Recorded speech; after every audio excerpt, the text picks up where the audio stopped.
হুট করে ডায়াল প্যাডের বড়সড় একটা আপডেট, ইভেন সেই সাথে অনেক কিছুর পরিবর্তন, অ্যান্ড সেই সাথে গুগলের অনেক কিছু পরিবর্তন দেখা গেল, যেমন গুগল ফটোসের পরিবর্তন, এছাড়া গুগল ফাইলের পরিবর্তন, আর গুগল ডায়ালারে তো এটা পরিবর্তন হয়েছেই।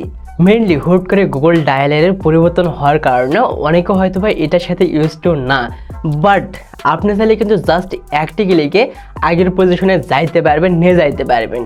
আগে যেমনটা ছিল সেরকম কিন্তু ইউজ করতে পারবেন। সেটা তো আমরা ভিডিওর যে কোনো অংশে বলবোই, সেটা তো দেখাবোই। অ্যান্ড সেই সাথে এত বড় কেন একটা পরিবর্তন আনলো গুগল কোনো অ্যানাউন্সমেন্ট ছাড়াই, সেটাও বলবো আজকের এই ভিডিওতে। তো এই যে ভাই লোক, গুগল ডায়ালারের এখন কিন্তু বেশ কয়েকটা পরিবর্তন আসছে।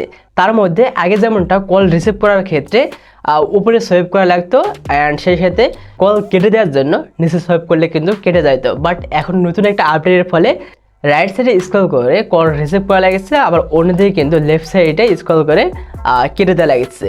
এটা হয়তো অনেকের নাও একটু ভালো লাগতে পারে, বাট আমার তো ভালোই লাগছে। এখন এটা ইউজারের উপর ডিপেন্ড করে। তো এছাড়াও হয়তো অনেকে ভাবতেছেন ফেভারিট অপশন আগে ছিল, এখন কিন্তু নেই। নতুন আপডেটেও ভাই ফেভারিট অপশন রয়েছে, ওই যে সবার উপরে অ্যাড অপশন।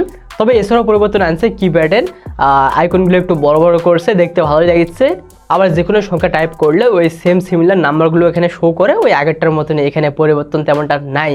আর এছাড়াও আরেকটা পরিবর্তন, সেটা হচ্ছে রাইট সাইডের মেনু অপশনটা ছিল না, সেটা কিন্তু লেফট সাইডে নিয়ে গেছে। মূলত এখানে ক্লিক করে সেটিংসে যাইতে পারতেছেন, আবার ওখান থেকে কন্ট্যাক্ট নাম্বারগুলো দেখতে পাচ্ছেন। তো ভাই লোক, গুগল এই ডিজাইনের নাম দিয়েছে ম্যাটেরিয়াল 3 এক্সপ্রেসিভ। মূলত গুগলের এটা ম্যাটেরিয়াল 3-এর আপডেট। সো এখন হয়তো অনেকের প্রশ্ন হতেই পারে, এই যে ভাইজান আমার তো এটা ভালো লাগছে না, আমি কিভাবে আগের পজিশনে যাইতে পারবো? আগের পজিশনে আপনি দুইটি উপায়ে যাইতে পারবেন। ফর দ্য ফার্স্ট অল, আপনি অ্যাপের আইকনে ট্যাপ অ্যান্ড হোল্ড করে অ্যাপ ইনফো থেকে কর্নারে দেখতে পাবেন 3 ডট মেনু, এখান থেকে আপনি আনইনস্টল আপডেট করে দেবেন, তাহলে কিন্তু আপনি আগের পর্যায়ে যাইতে পারতেছেন। এবার নাম্বার 2, যদি আপনি এভাবে না করতে পারেন তাহলে আরেকটা উপায় করতে পারবেন। চলে যাবেন আপনার ফোন থেকে সেটিংসে, এখান থেকে দেখতে পারবেন অ্যাপ নামে একটি অপশন। আপনি ফোন অ্যাপে চলে গেলেন, দেন এখান থেকেও সেমভাবে ওই কর্নারের 3 ডট আনইনস্টল আপডেট করে দেবেন, তাহলে কিন্তু আপনি আগের অপশনে যাইতে পারতেছেন।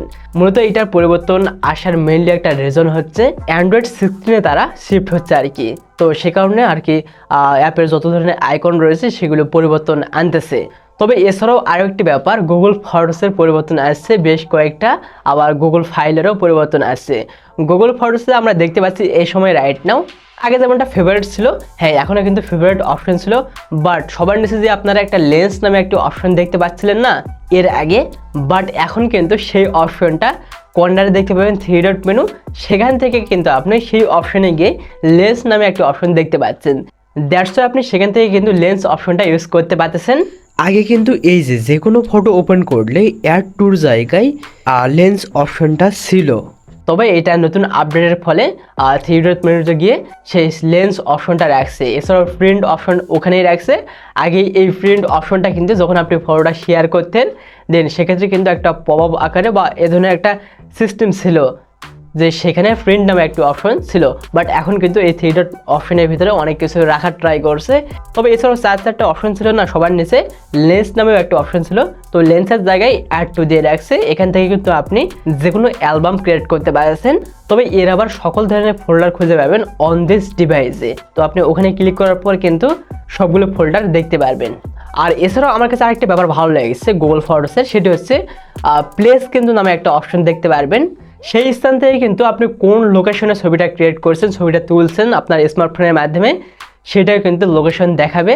ইভেন আপনার কিন্তু ওই যে পপ আপ আকারে আপনার ফেসটা এখানে শো করাচ্ছে, দেখতে ভালোই লাগছে। আপনি কোথায় কোন স্থানে ছবিটা তুলছেন আর কি, সেই ব্যাপারটা যদি আপনার না মনে থাকে তাহলে এটার মাধ্যমে কিন্তু আপনি খুব সহজে দেখতে পাচ্ছেন। ইভেন এখানেও কিন্তু একটা মেমোরিজ ক্রিয়েট করে আর কি, লাইক আপনি কোন স্থানে ছবিটা ক্রিয়েট করলেন বা আপনি কোথায় তুললেন। যেমনটা হয়তো আপনি দেখতে পাচ্ছেন আমি এই ছবিগুলো রাইট নাও নওগাঁয় তুলছি, তো নওগাঁর লাইভ লোকেশনটা দেখাচ্ছে আর কি, আমি ওই স্থানে ফটোগুলো তুলছি সেই ব্যাপারটা দেখাচ্ছে। এছাড়াও গুগল ফাইলেরও পরিবর্তন আনছে, বিভিন্ন আইকন ভিডিওর আইকন পরিবর্তন হয়ে গিয়েছে, আবার ফটোর আইকনগুলোও পরিবর্তন হয়ে গিয়েছে। সো ব্যাপারগুলো দেখতে ভালোই লেগেছে, একদম খারাপ না। তো এই তো গুগলের নতুন একটা আপডেট, কেমন লাগলো আপনারা একটু কমেন্টে জানিয়ে দেবেন। আর আপনারা কে কে এই আপডেটগুলো ইউজ করতেছেন আপনারা একটু কমেন্টে জানিয়ে দিতে পারেন। আর যদি আপনারা চান আগের পজিশনে চলে যাইতে, তাহলে কিন্তু ওই যে জাস্ট একটি ক্লিকে ফটোসে ক্লিক করে চেপে ধরবেন গুগল ফটোসে, তাহলে কিন্তু ওই যে 3 ডট মেনু থেকে আনইনস্টল আপডেট করে দেবেন, তাহলে কিন্তু আগের পজিশনটা ইউজ করতে পারছেন বা আগের আপডেটটা আপনি ইউজ করতে পারছেন। সো আস্তে আস্তে আমরা দেখতে পারবো গুগলের অনেক কিছু পরিবর্তন ওই যে অ্যান্ড্রয়েড 16-এর শিফট হবে আর কি। আস্তে আস্তে অ্যাপের আইকনগুলো পরিবর্তন হতে দেখতে পারবো, লাইক কালার পরিবর্তন হতে পারে, বিভিন্ন আইকন পরিবর্তন হতে পারে, এইটা আর কি। আজকে ভিডিওটা আপনাদের কেমন লাগলো একটু কমেন্টে জানিয়ে দিন। সবাই ভালো থাকবেন, সুস্থ থাকবেন, আল্লাহ হাফেজ।